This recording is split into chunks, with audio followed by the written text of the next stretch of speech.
Hello, everyone. We are live. Just wanted to double check that we weren't talking to nobody. Welcome to today's live stream. I'm here with Vincent, Ralph. Very, very exciting to be talking to you again, once again, another month. This is our second book club of the year. Hello. Very excited. Oh, whoa, I'm talking. Hello, everyone. We are live. Myself. Hang on. Give me a second. I'm going to close up this window so we don't hear me talking to myself again. So we have for you a very exciting guest. As I said, Vincent Ralph, who has written the book Are You Watching, which we've all been reading this month, which is a YA thriller. It's a kind of a social media murder mystery. It's stalker. There's so many things going on in the book, and we've all been reading it. And on the Discord, if you're not on the Discord, the link is in the description of this video. And it's very exciting because everyone's been reading, kind of commenting as they read along, and kind of tagging all of their spoilers, so they're hidden until you've like reached that point in the book when you can discover them, which is always really great with any kind of book, but especially thrillers. So yeah, how are you doing today, Vincent? I'm good, thank you. Thank you very much for having me. Very excited to get involved. So just a couple of things for people who are watching. One, in the live chat on the YouTube channel, if you want to ask any questions of Vincent, put them in the live chat because our lovely colleague Harriet is compiling them for me in a different document, so I will be able to check there and ask your questions as well as the ones that have already been kind of pre-submitted by people. If you haven't heard of the book club before, I imagine a lot of you have, but if you happen to have happened upon this video, hello. The way that the book club works is that each month we read a different book, and then we finish the month on the last Tuesday of each month with an author live stream like this one. So you're already participating. You can also participate by using hashtag PlatformYA BookClub on social media to share your thoughts, ask questions to the authors before the live stream, all that kind of stuff.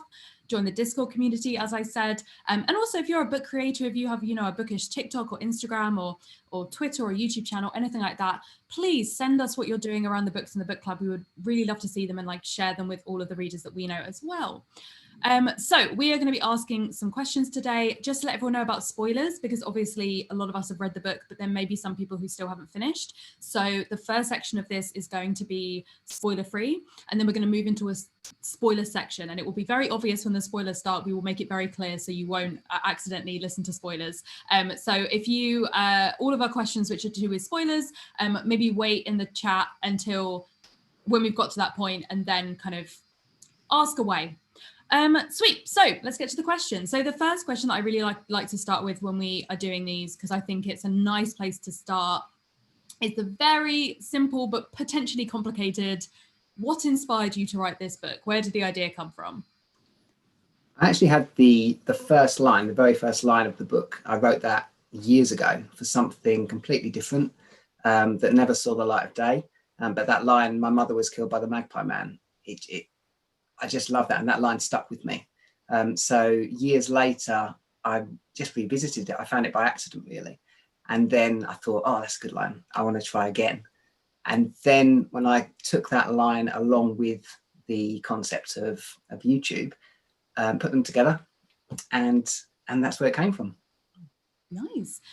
So another question that is always fascinates me because it's so different. Every author we ask seems to have a different answer to this question. When you had this spark of an idea in your head, did you just start writing straight away, or are you a big planner in your books? Do you need to like know exactly what's going to happen before you can like put pen to paper and start actually writing the book itself? I don't plan at all, not in the slightest. I literally write. So if I've got an idea or even half an idea, I'll sit down and see what comes out. And sometimes it works, sometimes it doesn't. But no, I find personally that if I do try to plan, it gets overcomplicated in my head, and it nullifies the imagination a little bit. So I know everyone works differently, but for me, I literally it all comes out, and then I kind of untangle it in the editing process. Well, tell me about the editing process then. If it's something, especially for a thriller, because I think we're really used to the idea of thrillers being very plot heavy, so you'd kind of imagine that you would like be super planning and making sure everything was in place. Did you have tons of editing to do? Did loads of stuff change from that first draft, or was it pretty much the same story in the end, just slightly different wording? pretty much the same story. There are elements that have changed that I will get into maybe in the spoiler section. But in terms of the overarching story, it stayed pretty much the same. What I found in the edit is that it's easy, once you know who did it, it's easier to go back and plant these seeds. So for basically red herrings and things like that, so you can have a little bit more fun. So once you know exactly where it's going to go back and almost tease the reader a little bit and just basically steer them perhaps in the wrong course as well as potentially the right one. We're definitely going to talk about that later. We've had a lot of incensed people on the Discord about how many people everyone had so many different guests. I feel like every single character was guest at some point during the reading process during this month, because everyone was like, some people were reading at the same time and they both had completely different thoughts about who had done it or what was going on or stuff, which is really fun to see. So I'm kind of I'm interested because I think that we've had a kind of boom in like true crime stuff, right? Like the idea of podcasts or TV shows or Netflix series which are all about true crime. Was there any element of true crime stuff that came into it? Did you do any research around that kind of thing, or was it very much like all from the imagination or from the kind of I guess media that you'd already consumed about this kind of topic? Yeah, I would say more the latter. I think as far as I'm aware, there isn't anything sort of that actually has happened or overly similar. But I do watch a lot of things like Making a Murderer, obviously had kind of come out probably around the same time that I was writing it. And since then, lots of other true crime documentaries that I've watched. So perhaps sort of unconsciously, some of the overarching themes sort of seeped in. But yeah, it really did just come from the imagination. I kind of had this idea of this killer who is almost like created as he's created to kind of negate the horror, if that makes sense, because you've got a dad telling his daughter that this terrible thing has happened, but wanting to try and put it across in a child-friendly way as much as you can when your mother has been murdered. So yeah, the idea of the Magpie Man and just this idea of magpies taking things that are precious. So yeah, that's really where it stemmed from. I wouldn't say too much sort of inspiration from real life, but perhaps in a different way, inspired by the fact that when you're young and you see a magpie, you're supposed to say hello to them, otherwise it can be bad luck and things like that. I'm not gonna lie, that's the one superstition that I don't actually believe it, but I'll still like salute a magpie, a lone one. And it was hilariously because of kind of around the age that she was, we had like a reading comprehension in school that was it was kind of like a spooky tale that involved that rhyme that I'd never even heard before. And for some reason, my little child brain really latched onto it. And I think it's like that kind of sometimes, imagination and wanting to make sure kids are okay can have this side effect that I thought was such an interesting one in the book, especially because I do think that idea of like, how do you name stuff like that? How do you name serial killers or like incidents that have happened? Oftentimes the name comes from a complete mistake, or one newspaper says this, or something is like used in slang and it comes to be known. So it felt like a really interesting detail that was like felt realistic, even though it wasn't based on an actual like crime itself, which is kind of fun. I just need to update you that someone in the chat has just said they are about 10 minutes from being done with the book currently. And like, trying to race it so that they can that's exciting. Which I love. I love the like absolute chaos of like being so close to finishing. And also someone's asked about the Lock the Doors in the background. That is indeed your new book. Yes.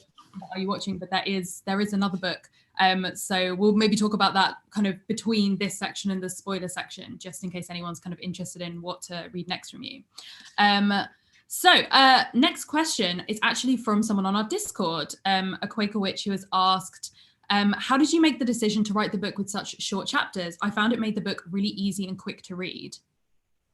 Yeah, I personally prefer books with short chapters. I very rarely read books that are quite as short as my chapters.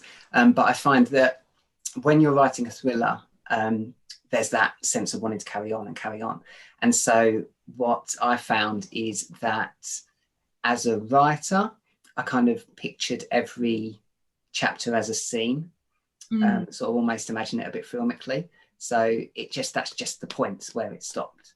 But then as a reader, I like the idea that you go, oh, just one more. And then you get 2 pages, oh, just one more. And then suddenly you've read 100 pages because the chapters are so short. So I just wanted to sort of drive the narrative. And I think it just kind of came naturally, really, that it would be short, snappy chapters.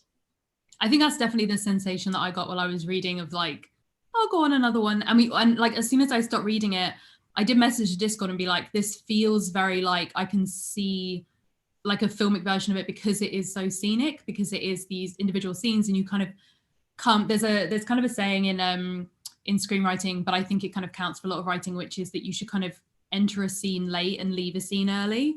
The idea of like, actually, there's probably a load of filler in between those two things that like you don't really need. What you need is like the crux of it. And it kind of felt like those little drops of that you were seeing, these moments that drove home really important key elements of like her and her father's grief, or her fear, or her frustration, or what was going on, without necessarily feeling like it had to kind of like keep going into these long chapters of just like, and here's everything going on, which was also really interesting, because I think that sometimes you expect to have more, not necessarily filler, but more stuff happening in thrillers to kind of throw you off the scent. And I found it really exciting how you managed to still have like a conclusion that made sense, that didn't come out of nowhere, and give us red herrings without giving loads of stuff that was like not actually ending up being relevant to the plot. Like everything felt super tight in that. So that was really, really great. It's you've already seen some of these live shows. You know that these are basically just me complimenting authors, embarrassing them, and then asking people's questions occasionally. So I'm going to ask some questions now about character. Just to let everyone know, again, in the Rating My Reads has finished the book. Brilliant. You've got it. Okay, you can listen to the rest of this now. You understand everything that's happening. If anyone has any questions, as I said at the beginning, but just in case you missed it, put them in the chat, because we will ask them, which is always nice. So we have our first question is going to be from me, because why not?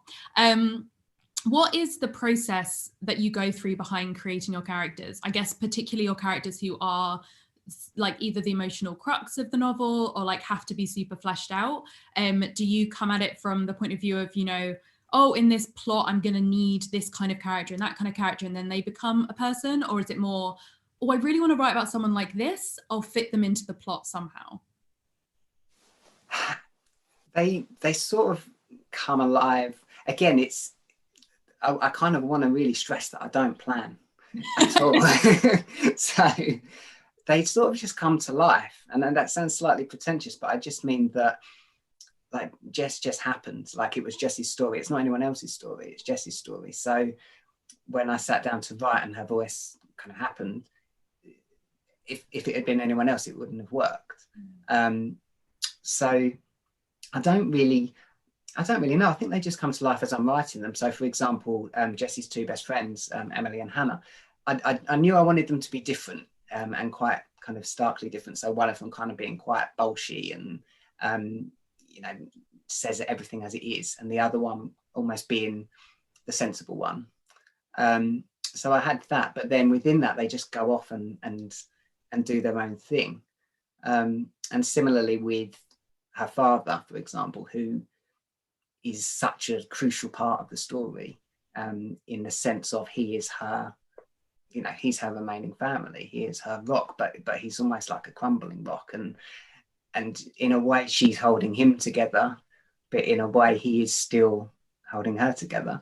He just came as a consequence of what would happen, what I would imagine would happen if you're struck by that life-changing event. So again, not a huge amount of planning, just imagining, I suppose, and it just all comes out on the page. Amazing. In which case, this might be an interesting question to answer from Taylor. What made you to decide to write from a young woman's perspective? Would anything have been different if the main character had been a boy instead?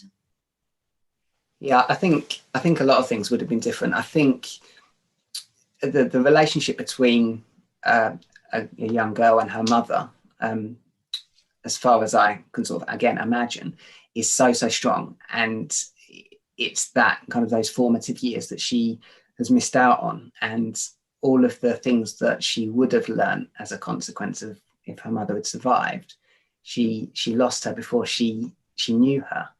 So, and I think, like, as much as I grew up in a single parent family with my mum, so my mum was key to me, but I think a son's relationship to a mother is different to a daughter's relationship with the mother. So in that sense, I do think the story is very different.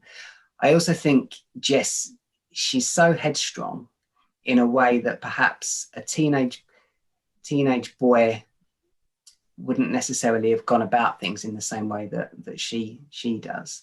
She's very strong and very focused and driven. And I'm not sure you would have got that same, imagining what I was like as a 17-year-old. So yeah, that's why I said it's Jess's story. So it is a really good question. And the book, would it be different? Yeah, it would be. It wouldn't exist, because it is Jess's story to tell. So. Do you have a favorite character from the book now you've finished? Either like someone that was really fun to write, or just someone that you were like, this is just a fun character to have, even if it was harder to write?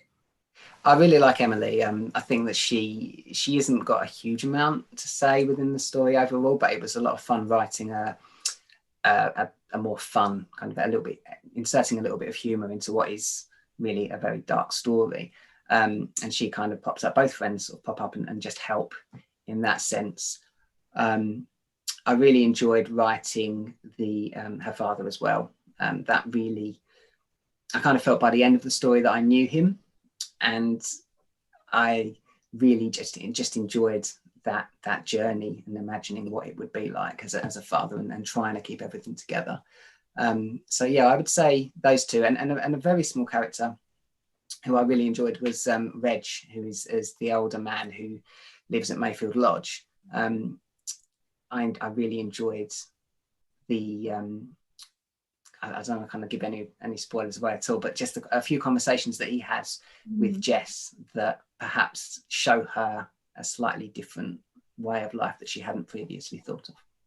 I was going to ask you a question now, but I'm going to scroll down and ask it later, because I feel like you could answer it now, but I think it would be more interesting to answer in the spoiler section. So we'll come back to that.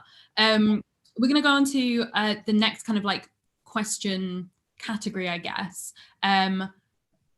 Before we do, just looking in the chat, we've not had any questions so far, but we have had some comments from people. Everyone is borrowing both of our bookshelves, which is very fun, including my rainbow one.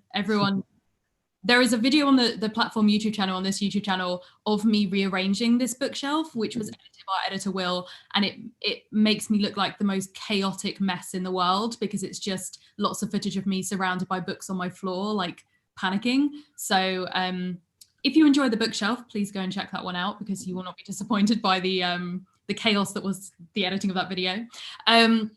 So inspiration-wise, are thrillers a big thing for you in terms of like what you normally read and what you normally watch and things like that? Is it something that you kind of took a load of inspiration from and then were like, I am not going to be reading or watching any thrillers while I write this book? Or were you like, no, give me everything, let me watch thrillers all day and night while I write so it inspires me? The one that I absolutely love, which isn't YA, but Gone Girl, by Gillian Flynn. When I read that, it just blew me away. Like, I absolutely love, there's again, no spoilers for people who haven't read that, but there's a pretty big twist that happens sort of at the midway point, and I really enjoyed the fact that normally in a twist it will happen at the end, but I love it, and it just threw me. And I still remember having to put the book down and just thinking, my God, and then coming back to it that night. So that was the book that inspired me to write thrillers, but I wanted to write in the YA space, because at the time that I was writing it, there weren't really that many YA thrillers. Obviously, around the time that I was writing it, Karen McManus burst through, and Holly Jackson obviously was very big, and there've been a lot more since. But yeah, I would say Gone Girl was the one that really inspired me to just want to write a really fast-paced book that you race through and hopefully just can't put down. I did, yeah. I kind of hadn't maybe clocked that special thing about Gunga where the twist is sort of in the middle rather than at the end, something kind of different. Because yeah, you're normally waiting and kind of like when the twist happens, you're pretty much done with the book at that point. So yeah, no, that's really interesting. We've had another question from Levi, which is, what inspired you to write a book where social media plays such a huge part? And you know what, actually, there's two parts to this question. We'll do the first part first. So what inspired you to write a book where social media plays such a huge part? Because I just think because social media is so big now. There was something in the early writing of it where I initially thought, oh, it might be a reality TV show rather than a YouTube channel. But obviously, reality TV is not such a big thing now, whereas YouTube and online streaming has kind of taken over. And also, obviously, writing again for YA, that just seemed far more appropriate. So, and I love that idea that I said it before in an interview, but in the past, when you shut the door, you kept all the monsters outside. So once you were home, you were safe. But in the age of social media, the monster, whatever that monster may be, it might be a bully, it might be a real monster. You can't keep that at bay in the same way that you used to. Mm-hmm. So I like the idea of social media just creating an extra layer of fear and thrills, I suppose. Makes a lot of sense. The second part of that question, what is the main takeaway or takeaways, plural, that you want readers to have from your story? At its core, I want to write about family, and with both my books, that is what is the most important thing for me. So while they are thrillers, and while Are You Watching is very much a story about a serial killer and about a girl and trying to catch him, it is that what she no longer has, what she does still have, but perhaps doesn't realize, closure and realization. And so, yeah, I suppose I hope it perhaps helps people in a way that have gone through any form of grief. And yeah, I would say that's probably the most important thing. I think in both my books, there is that real sense of family in whatever form it finds itself is very important. Amazing. We have a few more questions from readers. So these next two questions are both about Mayfield Lodge. So feel free to answer them as far as you can now. But if you're like, there is something more I could say in the spoiler section, let me know and we'll come back to these ones. So Georgia wanted to know, what made you decide to come up with the setting of Mayfield Lodge? So I actually went on a school trip when I was in sixth form, not to Mayfield Lodge, but to something that wasn't perhaps completely dissimilar, just in the sense of when we all came back, we felt slightly different. It was somewhere that was out of our comfort zone, and it taught us perhaps to think slightly differently. And so before we went, we were slightly reluctant, I suppose. But when we came back, we all just we chatted about it and just thought what an amazing time we'd had. So I wanted to write something with a slightly quirkier twist, and that was where Mayfield Lodge came from.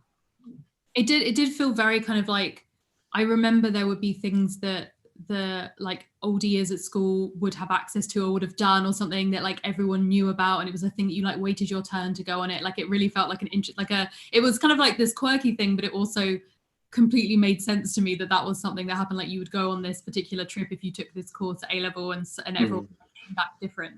So the second I guess part of this question, which is by someone else, by Kai, is coming off that question, what was the purpose of them going to Mayfield Lodge in terms of the story? Was it to give Jess a false sense of security? I think it was to give Jess a break as much as anything else. So she's all the way through up until that point, she's obviously very, very driven, and there's one sole purpose in mind. Whereas when she goes to Mayfield, it allows her to breathe a little bit. And there are sort of moments where she actually forgets that she is still live streaming, which just gives her an opportunity to just look a little bit wider, I suppose. So yeah, I like the idea of just breaking up the story a little bit as well, just going into a new setting and enabling the reader and Jess to just, yeah, maybe take a breather, just see what's happened so far, and yeah, just to give Jess a little bit of fun. We'll talk about in the spoiler section what happens at Mayfield Lodge, because I think it's part of the book. A question I kind of want to ask you, I've asked, I know that you've seen some of the other streams, and I've asked the other authors this, just because I think it's one of those, like, obviously super relevant topics. Everyone in the chat, one, obviously keep asking questions if you have any questions, and two, I would really be interested to know from all of your point of view as readers what you think about this. But I think it's especially for YA really interesting. How is, if there is any influence at all on your writing, COVID making a difference to how you write about teenagers' lives? Because obviously right now, I imagine that no one really wants to read about what's actually happening right now. But I do wonder whether in a couple of years' time, you're going to see these kids who become teenagers who spent a lot of their formative years in COVID. And I'm kind of wondering if there's a sense amongst, for you or like other writers that you know, of like, oh, if we're writing YA, maybe we want to either ignore it or like skip it over it, or actually have a book at some point that focuses on it or that acknowledges what was going on in these last couple of years. Yeah, I've seen a lot of discussion actually online on Twitter of authors saying, what are you doing? Like, what are different people doing? So obviously some writers are saying, well, I'm going to include it because we have to include it. The way that I see it at the moment, and this might change obviously as the years go on, is I don't necessarily write in this world, the world that exists. Like I never really see my fiction as exactly this. It's slightly off to the side. So I perhaps personally wouldn't include it, but again, I think it depends on what world we live in, sort of in 5-10 years time. If there are sort of unavoidable things that perhaps also don't feel quite so not so scary, I suppose, then I might include it. But as I say, at the moment I'm writing slightly off centre, so I personally probably wouldn't include it. I mean, publishing takes so long anyway. I mean, for you, how long was it between kind of first having this book and kind of going to agents or going to publishers or whatever it was, and then actually being in your hands, coming out, being a thing? It was about I remember it was about 2 years from signing, I believe, with Penguin, to when it actually came out. So, but that was so for example, the second one was only a year after the first one came out. So yeah, that was about 2 years.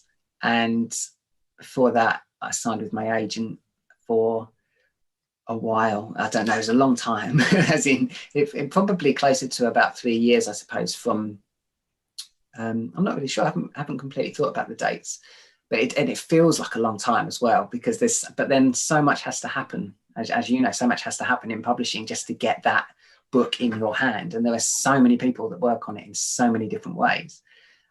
So the time, ultimately it goes quick, but when you're waiting for things to happen, it feels incredibly slow. Yeah, but I guess that's like, if people are kind of thinking about stuff now and they're like, oh, I might maybe write about this in the future, actually as readers, you guys are not going to see that for another like 3 years, 4 years, depending on how long it takes to write. So actually it kind of is everyone's kind of in I always find it really fun when we talk about publishing and people talk about like what's currently trendy in publishing, because actually it's not the people who are currently writing who are probably going to catch that trend. It's people who happen to have also written something which is very similar to that, which is kind of fun. So let's talk now about like writing and the writer's journey. We always get a lot of questions from readers who are either interested in writing themselves or like really interested in the process of writing. So what inspired you to become an author? Was this something that you always wanted to do? Was it like a childhood dream, or is it kind of a newer thing for you? It feels like I've always wanted to do it. I would say in the later years of secondary school, I really just enjoyed writing anything. So it started off with, I used to write songs and poems, and then it kind of went from there into short stories. Then I wrote my first novel, which wasn't very good, but you know, most people will say they have to get those early autobiographical stories and things like that out.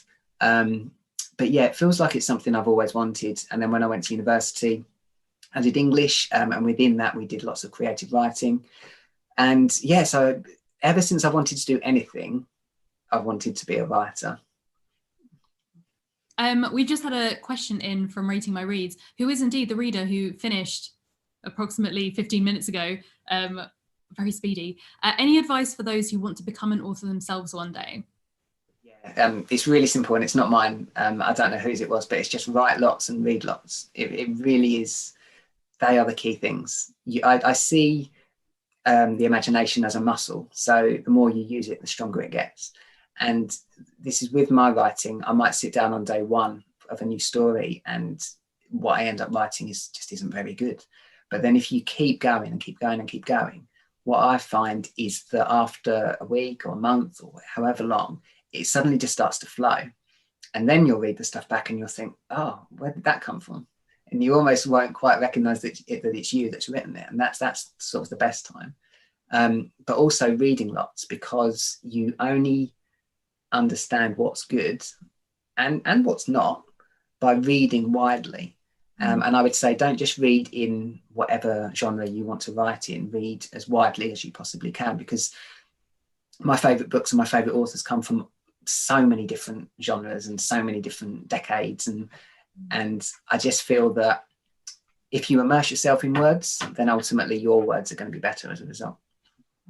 Makes a lot of sense. I guess kind of coming from that question, Jemima asks, do you ever kind of doubt your writing or what you've written, and how do you overcome situations when you start to doubt what you're writing? Yeah, I think when you're starting, for me personally, it's the start.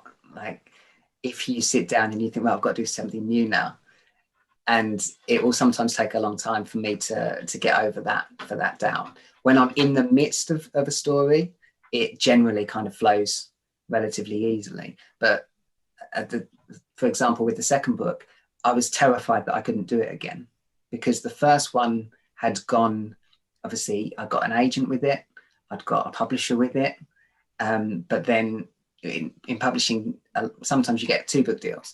So they signed a second book without ever seeing it, without knowing what it was going to be. And that's really scary, because they go, right, we like this first one because you've written it and a lot of people have seen it. But okay, do it again. So that can be really, really scary, because suddenly you've got that pressure of having to write something that hopefully is as good as, if not better than, what you've already written. And people are saying, where is it? So yeah, it can be daunting.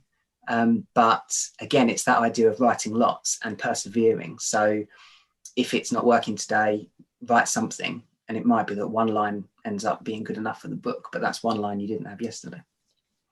How long does it take you to write? How long, I guess, did it take you to write each of these 2 books? Was it pretty much the same, or is it really different depending on, like, you know, the circumstances or how the inspiration's coming to you?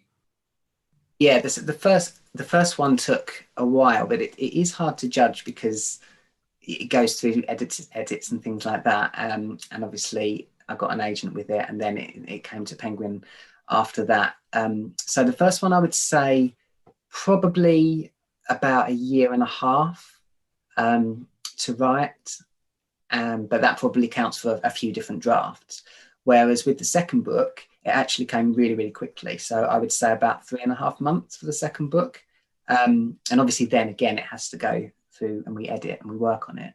But I think because of the pressure of we need a second book, it came quicker, but also because of the, I can't talk too much about the second book because we're not here to talk about the second book, because of the story within the second one, it just flew quick. It flowed quicker. But yeah, I'd say about 1.5 years for the first one. We had a question from Pippin who would like to know, are there any genres other than thrillers that you would like to write in the future? Yeah. When I first started, I didn't really think I was going to be a thriller writer. But there's lots of different styles. I'd like to write for children. I'd like to write, this is going to sound slightly random, but I'd really like to write a Christmas story.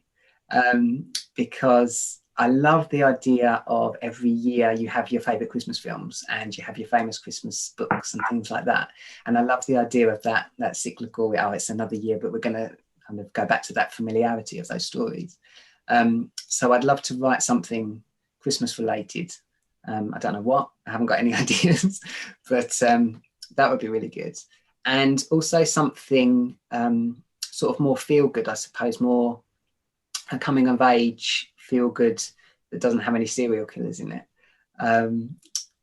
Because, yeah, it's something a little bit lighter. Amazing. Speaking of, books reading over and over again, Georgia wants to know, what is your favourite book? Which is a tough question, I think. I don't just have one, but I would say the book I would read, if you said to me about read a book tomorrow, it would be The Perks of Being a Wallflower. I love that book and I've read it, I don't know, 10, 15 times. So that would be the book I go to the most. I love John Irving, A Prayer for Owen Meany. Again, just a wonderful sort of coming of age tale.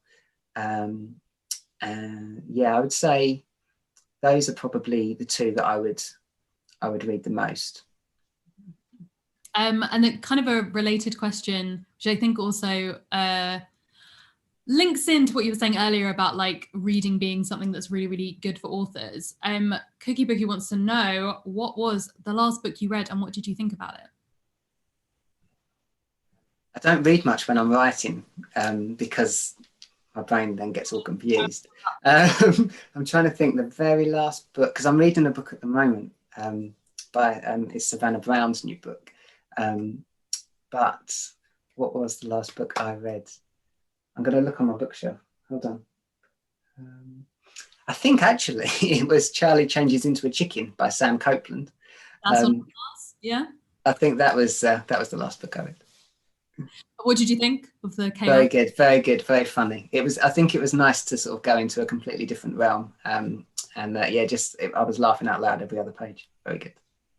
The feedback from the chat about you recommending Perks of the Wallflower is your taste is impeccable. So we're appreciating that one. And a great adaptation as well. We love a book. Brilliant. And one of the few, I think, that actually does it justice. So I think we are now going to just briefly, I'm going to have a chat about the next, your next book, just in case anyone has like finished this book and is like, more from Vincent, please. So this is just everyone's warning in the chat. If you don't want to hear any spoilers, vamoose, get out of here. And if you have any questions that might involve spoilers, now is the time to put them in the chat because we're going into spoiler question territory. So before we do that, to give people a bit of a buffer to leave, tell us about Lock the Doors. What's going on? What's happening?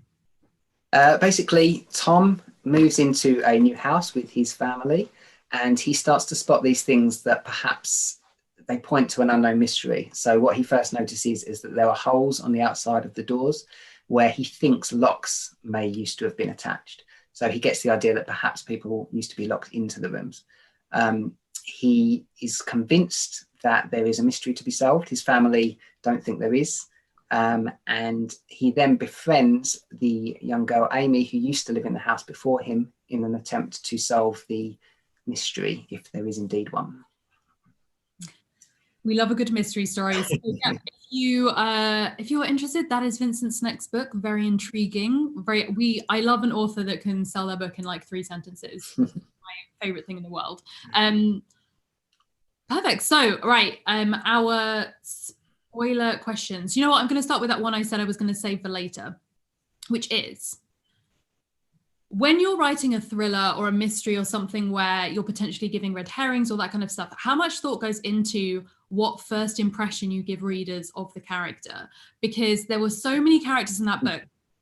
Like Jamie's dad, for example, where it was like, well, I cannot think of anything more weird and suspicious of this man staring at you from a upstairs window. And similarly with if you were talking earlier about this guy, he's like this 80-year-old grumpy man staring at her, and then later on he turns out to be really nice. Like there's all these characters that you kind of have these different views of depending on like how she's reading them at the time. So yeah, what was your thought process of like how to introduce the reader to each character?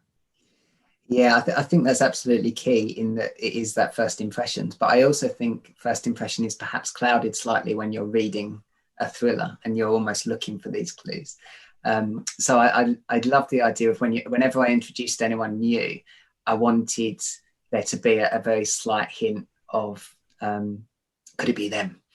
And so, yeah, that was just a lot of fun to do, in the sense of, actually, I look out the window a lot when people are coming past. I'm checking to see if it's the postman, or, you know, just is someone getting a delivery or something like that. But obviously within the context of the story, it can come across as a lot more sinister. So yeah, there was a very conscious effort on my part to introduce an element of suspicion with most, if not all, of even the tiniest characters that might only be on it for a page. A question about that tendency to make us suspect everyone. A Croaker Witch has asked, was it fun to make us suspect every adult? And also, when in the writing process did you decide who the killer actually was? It is a lot of fun. Yeah, in the first part of that question, definitely. I like the idea of a reader kind of thinking, oh yeah, it must be them. And I think probably a lot of people, as I do when I'm reading other thrillers, you're convinced you know. And then when, you know, perhaps it isn't that person, it does throw you. Yeah, sorry, what was the second part of the question? When in the writing process did you decide what it was going to be? Yeah, well, again, because of the lack of planning on my part, I do just kind of see where the story goes. So am I allowed to just spoil things now? Spoiler section at the know who it is. So obviously when Bernie, when the incident happens with Bernie at Mayfield Lodge, and initially we're not 100% sure exactly why she has done what she's done. Is it because is there a kind of a deeper meaning to it? Is it an accident? And so that all happened. And then it's almost like a ball effect, like as it's gearing towards the end, I'm kind of thinking, oh, actually, it would make sense. So I'm not going to claim that everything was planned and there were bits of string attached to my wall and it was all done in advance. It kind of all happened. And what I enjoy is solving the mystery as it's being told. So I would say shortly after Bernie has her incident at Mayfield, that was when I realised who it would be. Well, I think that was what's so interesting about the thing with Bernie is that at first there's the storyline of what's going on with like solve the mystery of the Magpie Man and like us trying to figure that out, but there's also what's going on with Jess and like her own life and her emotional state and her family and friends and all that stuff. And so for me it really worked, because with what happened with Bernie, it felt like it was at the point of the story that Jess needed to understand like the wide implications, other stuff that was going on with other people, like how much of an obsession her obsession was. Like there were all of these emotional things. And so what really worked for me was I knew that it was significant, but I thought it was significant in the emotional story rather than as well being significant in like the murder story, which I always really appreciate when like A plots and B plots and C plots are all kind of like entangled together in a way that you don't realize until like you're at the end and you're like, wait a minute. We have a question from Taylor. Why did Mr. Humphreys confess what he confessed in Mayfield Lodge? What was the significance of this? Which I guess is about his son. Yeah, it sort of ties into what you said about Jess realising that there's a wider world and that there's far more tragedy that happens in so many different ways. And so I think when the story starts, she's almost like so focused on her tragedy, which obviously is huge, that she doesn't think about anyone else and what they might be going through. And so when Mr. Humphreys talks about losing his son at Mayfield, it's sort of twofold. It's that idea of he feels comfortable there. He goes there every single year. And there is that sort of unspoken suggestion that perhaps he says this every year. And maybe it's an unburdening for him. It's helping him go through his grief as well. But it also just shows Jess and everyone else that he isn't just that teacher. You know, when we're at school, we generally see our teachers as just our teachers, and if we see them in the supermarket, we freak out because it's like they're not at school. So Mayfield just allows Mr. Humphreys that space to be a little bit more human. It definitely made sense to me as like a thing that as a teacher, you're basically at the end of your time with these students. You've got them for like a few more months, but they are like 18-year-olds at this point. Like they're basically pretending to be adults. And I think that line between student and teacher starts to blur at sixth form. You kind of have more independence. You're basically an adult, but you're still in a child's space. So as soon as he said that, I was like, oh, this is 100% something he says every year. Like, that's fully how I saw it. I was like, this is a thing that's almost like part of that transformation that they go through, where they feel more grown up and they come back having this sense of peace and all that stuff. That's all part of it. He doesn't necessarily join in with the kangaroo jumping, but he like makes himself vulnerable in another way that shows them not just dealing with this, like trying to like figure out that like everyone has their own stuff going on and everyone has their own pain, but any teenager trapped in their own world is going to kind of find that a valuable lesson to learn, I think. I have another question from Pippin, which is, I may have fallen in love with Jamie just a little and was so terrified he would be either bad or dead by the end of the book. Do you enjoy playing with the reader's emotions like that? And then also, I'm interested whether there was the possibility of any other characters dying before the end of the book in any draft. Yeah, I think I did Jamie a disservice, actually, because earlier on you asked about favourite characters and I completely ignored Jamie. Jamie is one of my favourite characters. And interestingly, I read a review once of the book and they said everyone needs a Jamie in their life. And I really appreciated that, because, yeah, Jamie sort of comes along and offers that light relief. And there's sort of obviously hints of perhaps a romantic nature between him and Jess, and yet it doesn't that's not important. That's something that can wait, and if it happens, it happens. If it doesn't, it doesn't. But his role is far bigger than that. In terms of other people dying, yeah, there was a massive, in my head as I was writing it, this is going to sound really grim, but I was convinced that Jess's dad was going to die. So as it was going along, I thought he was going to save her, but in so doing, he was actually going to sacrifice himself. And it wasn't until he was there in the graveyard as I was writing that he survived. And obviously, looking back on it, it would have been terrible for her to lose both her parents. And it just would not have worked. But in my head, as I'm writing, I'm thinking, oh, he's going to die in a minute. He's going to die in a minute. And then he doesn't. So, yeah, there was going to be a massive death. But as it turned out, he survived and he saved the day. Well, I like him, so I'm glad. We have some Jamie love in the chat. People are, Jamie is adorable and wonderful is the conclusion that we've drawn. Just another last final reminder just before, because we're in the last couple of questions. If you have any more questions or comments for Vincent, then leave them in the chat. I will pass them along. We can talk about them. I guess let's talk about the graveyard scene. Like, let's talk about that element of it. That was kind of messed up, man. On the I'm like, damn, that's a dark place to go. Did you always feel that pressure to like have some kind of big set piece ending, like figure out what is the master plan or what is the ending or what is something that's going to ramp up the tension? Because you've had these moments of tension like constantly throughout. I guess you want to do something at the end that's going to feel like it hits the hardest punch of the lot. So yeah, how was that to write? I really enjoyed it. I was inspired a little bit. I love Scream, the film Scream. And I think in a way, the book overall is sort of inspired by that. I wanted to kind of create a similar, because that was so much more than a serial killer film. It was sort of a thriller, but it was a comedy and there was so much going on. And yeah, as I was writing that, I thought it's got to end in a graveyard because that's just really cool. And yeah, as I was writing it, I just love that idea of obviously the iconic nature of a graveyard, but then her almost using it to her advantage a little bit as well. So sort of dodging between the gravestones, and you'll feel trapped within it as well. So there's obviously the metaphorical trapped among the dead, but then there's the literal. She kind of hits the gate and then she realizes the only way out is way back the other way. So yeah, it was a lot of fun to write, and I've had quite a lot of comments about kind of pulses racing and things as people were reading that, which was my intention. So I'm glad it worked. Definitely. It was yeah, very much oh no, can nobody be in danger at this point? I just want it to be done. I want everyone to be fine. Oh God. And I think also like something that was really interesting was this dynamic between when she was being watched and when she was alone, and like how that might affect you.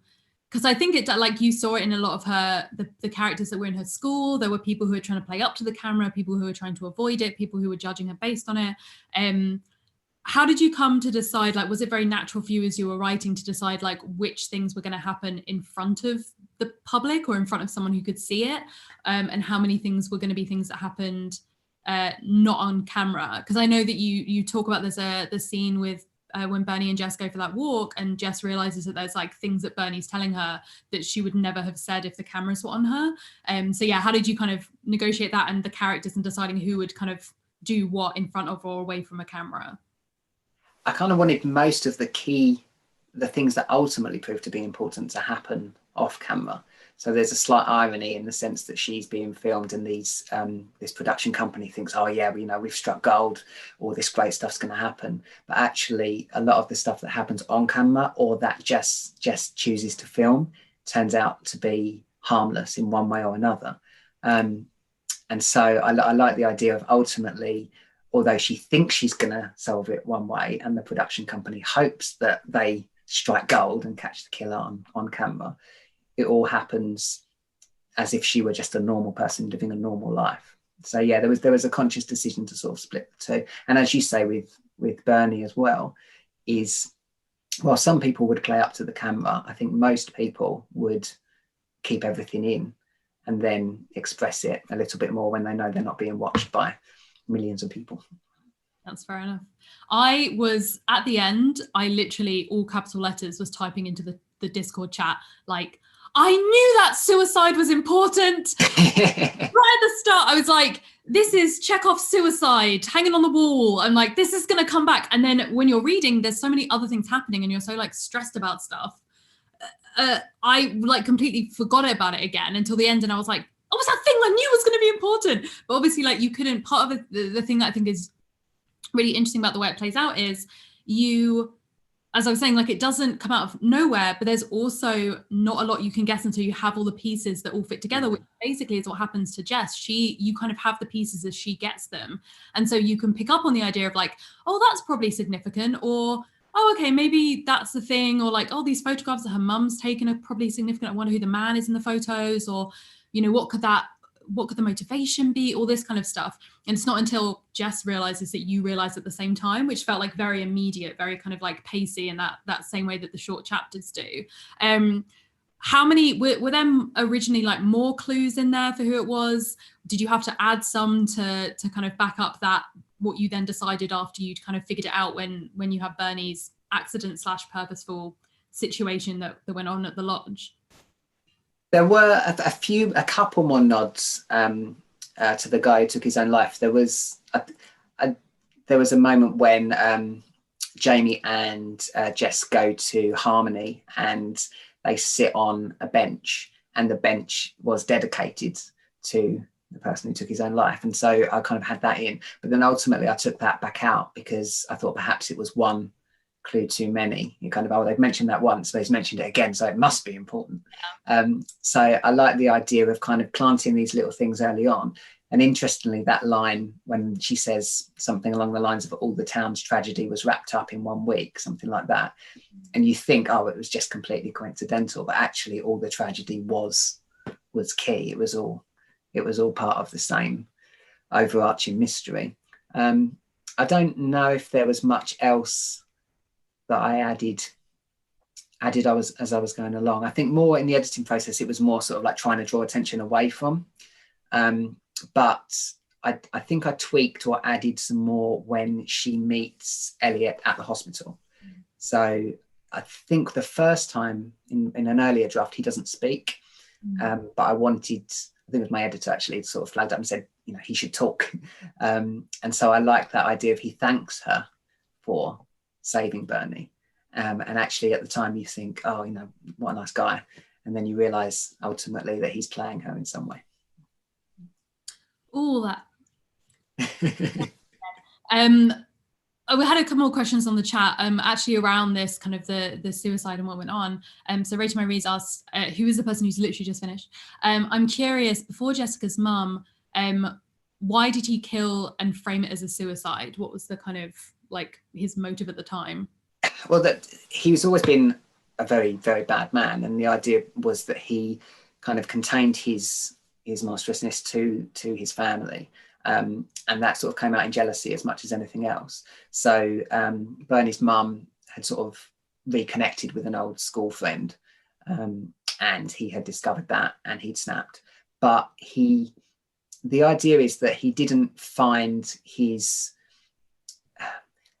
sort of almost like calling as a serial killer until he killed Jess's mum. So it was then that he took ownership of them by numbering them.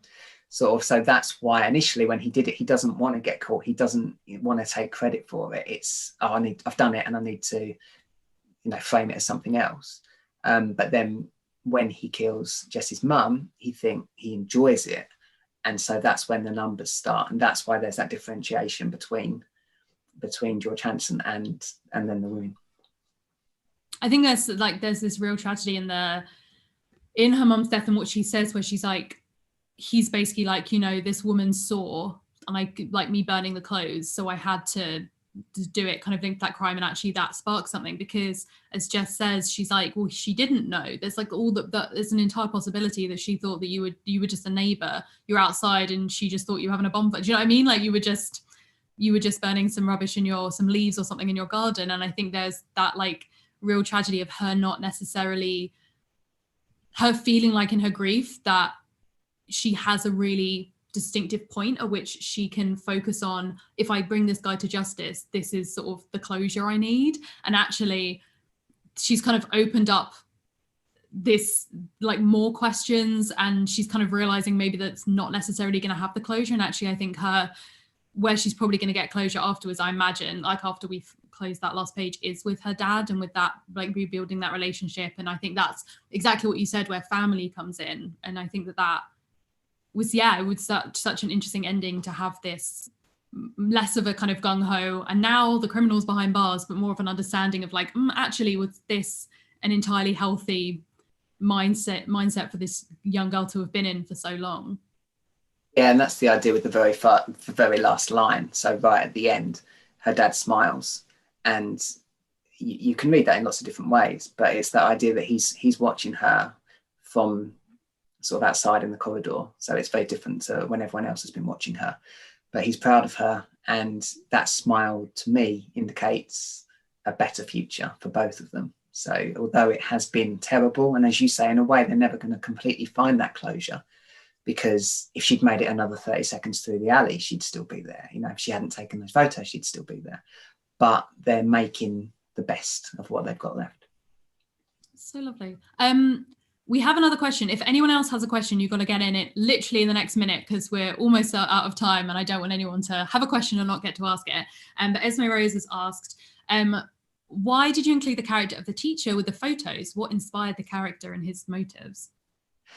Mr. Collins is sort of that contradictory character, because he's that character in the sense of a teacher that perhaps you never liked. He's the strict one. He's the one who does, in comparison to Mr. Humphreys, when you say about that relationship in sixth form where the teachers are a little bit more cool and, they let their guard down a little bit. Mr. Collins doesn't. Mr. Collins' guard almost goes up more. And so on first glance, you think, oh, he's super strict and possibly there's something else going on.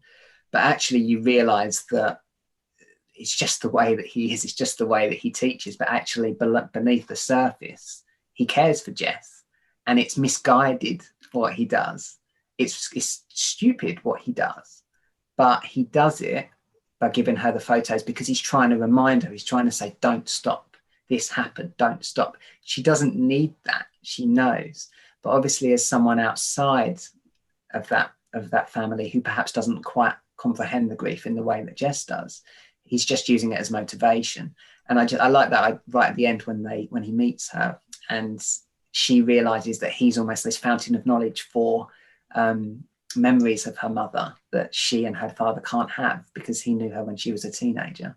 So I just wanted to throw in a nod to her past, as well as kind of creating another potential suspect along the way. Okay, I think we've got our final question from the chat. It's from Rating My Reads. Why did Mr. Humphreys we got two.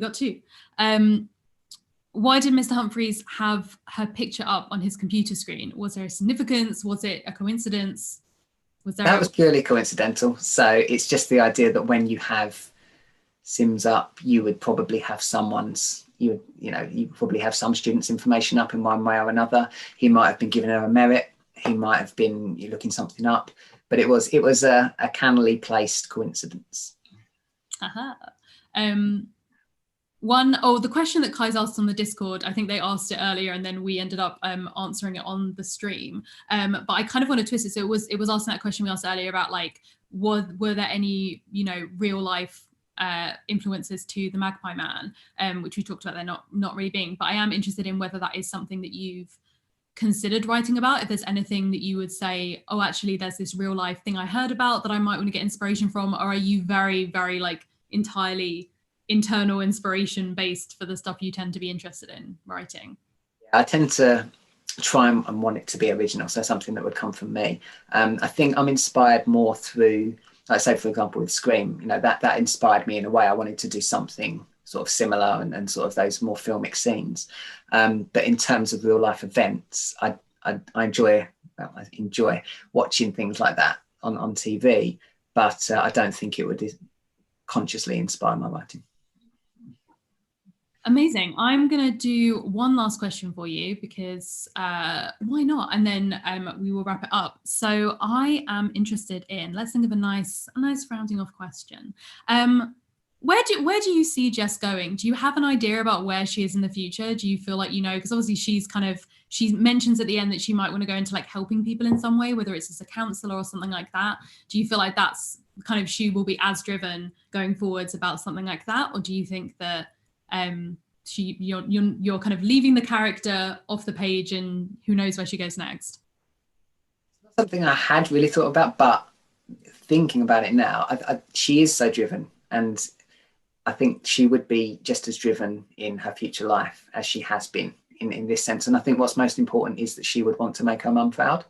So figuring out that she wants to help other people, and because of the experience that she has, kind of puts her in a stronger position to do that. So yeah, I think she would definitely go on to be a counsellor in some way and to use everything that she's learned to help others, and possibly Jamie would be somewhere hanging out as well. Amazing. Thank you so much for joining us, and thank you for everyone for your questions and your comments, and the chat has been very, very lovely, very lively tonight. Just so everyone knows, if you're looking to read next month, we are reading Bad Habits by Flynn Meaney. You can, the link in the description to the Discord will show you like where to go to have these chats all month, which is what we've been doing. But you can also check out on our YouTube channel, we have a playlist of all of the author Q&A so far, and it also includes my intro video, because we have announced the first 6 months. You have 4 more books to read until mid-year, and then we'll probably announce the next 6 months after that.